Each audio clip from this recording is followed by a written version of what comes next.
स्वरगंधर्व सुधीर फडके हा सिनेमा 1 मेला आपल्या भेटीला येतोय आणि खरं तर आपल्यासारख्या पिढीला ना हे दिग्गज मंडळी त्या काळी कसे होते हे सगळं बघायला मिळतं एका सिनेमा थ्रू.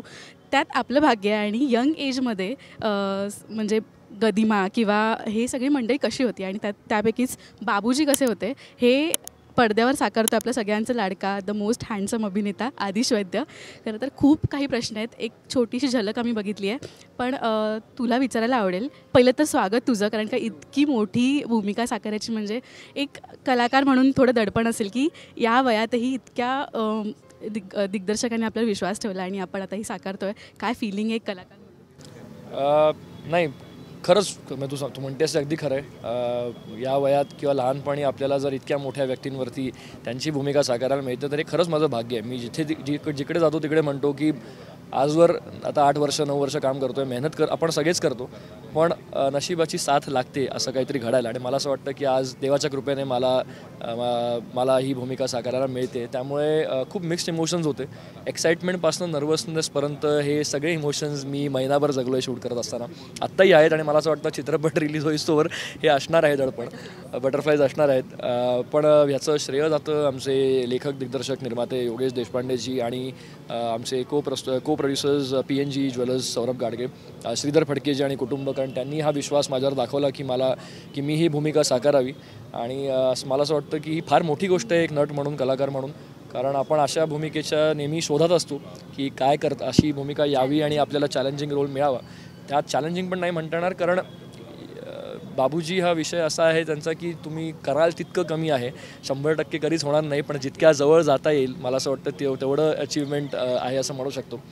तर खूप एक्सायटिंग प्रोसेस होता पूर्ण, खूप शिकायला मिळालं.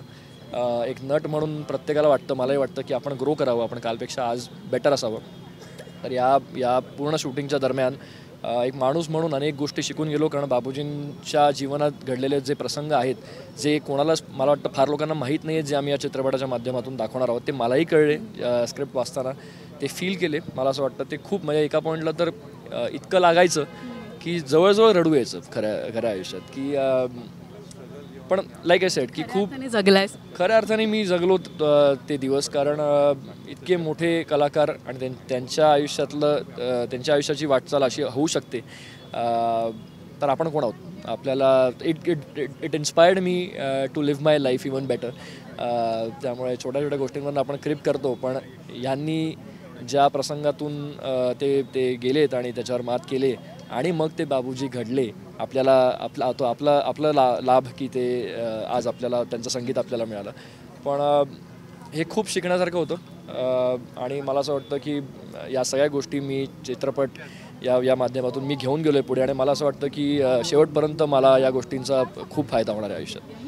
आपल्या एजच्या मुलांना एक कुतूहल असतं की यंग एजमध्ये हे कलाकार कसे असतील. तुला असायचं का? मला खूप असायचं की यंग एजमध्ये किंवा त्या काळी काय कसे असतील हे, आणि तुला ह्या सिनेमातनं तुला ते शिकायला मिळालं, त्यांची जी बॉडी लँग्वेज म्हणा किंवा हे सगळं काय तुला सांगण्यात आलं होतं आणि ही जर्नी कशी सुरू झाली होती. कास्टिंगचा किस्सा मला ऐकायला आवडेल. मी नायगावला होतो, माझा एक वेगळा शोचं शूट चालू होतं आणि मी माझ्या व्हॅनिटीमध्ये बसलो होतो आणि एक साधारण असा सॅड ग्लुमी डे होता. काही एक्साइटमेंट नव्हती तेव्हा लाईफमध्ये, आणि मला योगेशजी जे आमचे दिग्दर्शक लेखक आहेत त्यांचा मला मेसेज आला होता की असं आहे एक विषय आहे आणि बोलायचं आहे. जी प्रोसेस असते जनरली, मग मी हाय केलं त्यांना आणि आमचं बोलणं झालं. त्यांनी मला एक स्क्रिप्ट पाठवली, फार काही सांगितलं नव्हतं, म्हणाले एक फिल्म आहे त्याच्यावर काम करायचं. म्हटलं ओके. आणि स्क्रिप्ट वाचली आणि मला साधारण कल्पना आली की हे काय आहे. मग त्यांच्याशी बोलल्यानंतर मला कळलं की बाबूजींचा विषय आहे आणि त्यांच्या तरुणपणाच्या भूमिकेसाठी ते माझा विचार करत आहेत.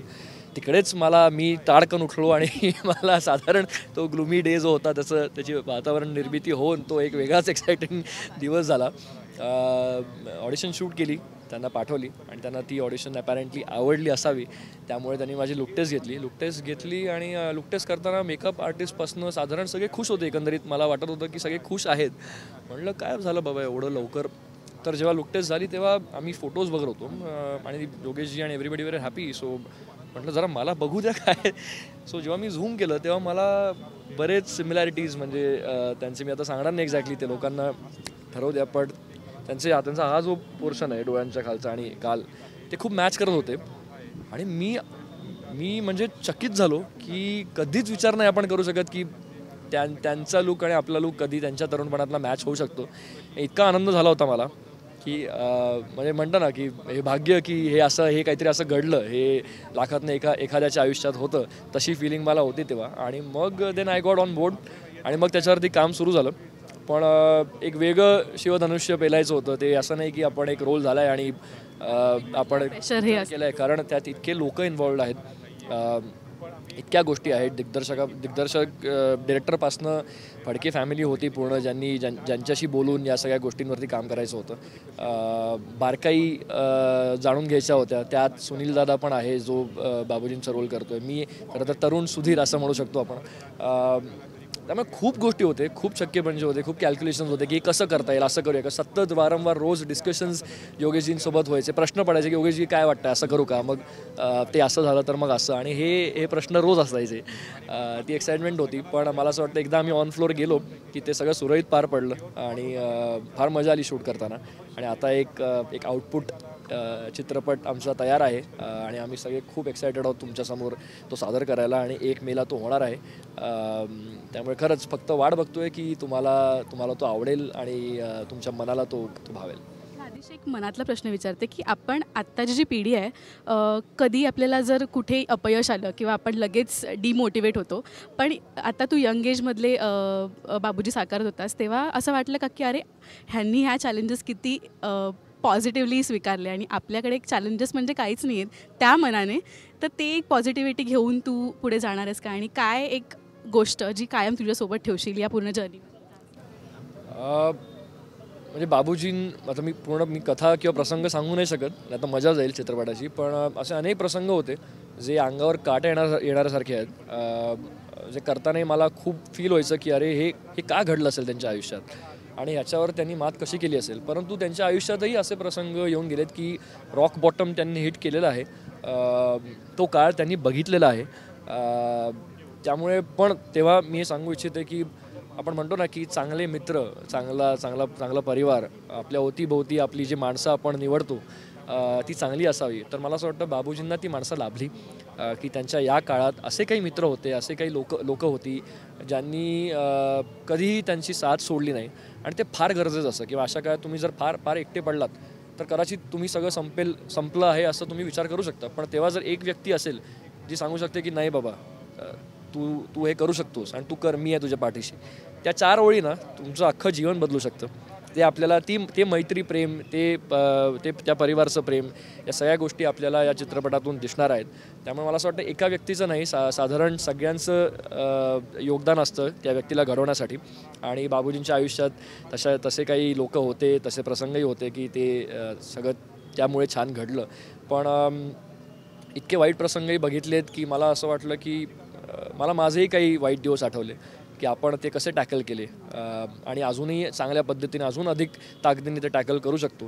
त्यामुळे मला असं वाटतं एक गोष्ट जी मी या चित्रपटातून घेऊन जातो आहे ती आहे humility, how to stay humble. तुमच्या कामावर निष्ठा असणं किती गरजेचं आहे, तुमचा स्वतःवरचा विश्वास, तुमच्या स्वतःच्या कलेवरचं प्रेम, हे जर नसेल तर काही घडू शकत नाही.